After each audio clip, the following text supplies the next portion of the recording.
আজকে আমরা সবাই একত্রিত এক গলায় আওয়াজ তুলতে হবে, চাঁদাবাজদের জায়গা বাংলার জমিনে হবে না, খুনিদের জায়গা বাংলার জমিনে হবে না, মানবতা বিরোধীদের জায়গা বাংলার জমিনে হবে না ইনশাআল্লাহ। কারণ কায়েস হুজুর রহমাতুল্লাহি আলাইহি ইন্তেকালের পরে আমরা এখানে এসেছিলাম, তখন আমার ছোট ভাই মুফতি ফয়জুল করিম বলেছিলেন যে আমার ভাই তো আর কোনো ভাই নাই, তা আমরা তার সঙ্গে ভাই হিসাবে আজকে ঘোষণা করছি। সেই সুবাদে আবার সেই নেশারাবাদে এসেছি।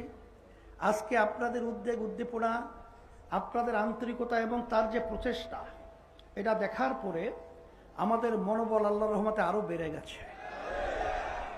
আর সবসময় একটা কথা বলে রাখতে হবে, জাতীয় নেতৃবৃন্দ স্টেজে আছে, আলহামদুলিল্লাহ আমি সকলকে আমাকে সহ আমি বলবো যে আমরা এই দেশের সন্তান, আর ইমানের একটা অংশ হলো দেশের আন্তরিকতা, মোহাব্বত। এটা আমাদের ভিতরে যদি থাকে তাহলে আমার মন বলছে যে সারা দেশে আমি সফর করার পরে আমি যেটা দেখেছি, আজকে মানুষ অধীর আগ্রহে দিন রাত্র সময় মিনিট সেকেন্ড অপেক্ষা করছে যে আজকে যদি আমরা ইসলামের পক্ষে, মানবতার কল্যাণের পক্ষে, দেশের কল্যাণের পক্ষে যদি আজকে আমরা একটা বাক্স পাঠাতে পারি, আজকে বাংলাদেশের ভিতরে ইতিহাস রচনা হবে, বাংলার জমিন ইতিহাস রচনা করবে। সেই লক্ষ্যে আমি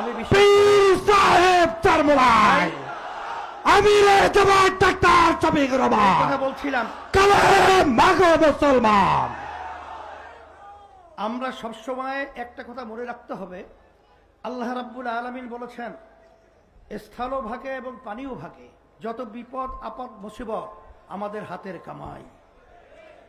আমাদের হাতের কামাইয়ের কারণেই আজকে আমাদের দেশ হাজার হাজার মায়ের কোন সন্তান হারা হচ্ছে, আমাদের দেশের টাকা বিদেশে পাচার হচ্ছে। আজকে বাংলাদেশে বসে আজকে বিদেশের দাবিদারি করছে। আজকে আমাদের দেশে আমাদের হাতের কামাইয়ের কারণে আজকে 53 বছর 54 বছর আমরা আজকে দেখেছি, স্বাধীন হওয়ার পরেও আমরা পরাধীনতার গিরগিরের মধ্যে আবদ্ধ ছিলাম। গিরগির থেকে মুক্ত করতে হবে, বাংলাদেশকে স্বাধীন দেশ ঘোষণা করতে হবে ইনশাআল্লাহ। আমি সকলকে উদাত্ত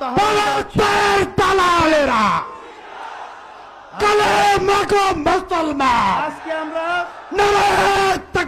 আমাদের আজকে প্রতিজ্ঞাবদ্ধ হতো, আজকে আমরা সবাই একত্রিত এক গলায় আওয়াজ তুলতে হবে, চাঁদাবাজদের জায়গা বাংলার জমিনে হবে না, খুনিদের জায়গা বাংলার জমিনে হবে না, মানবতা বিরোধীদের জায়গা বাংলার জমিনে হবে না ইনশাআল্লাহ।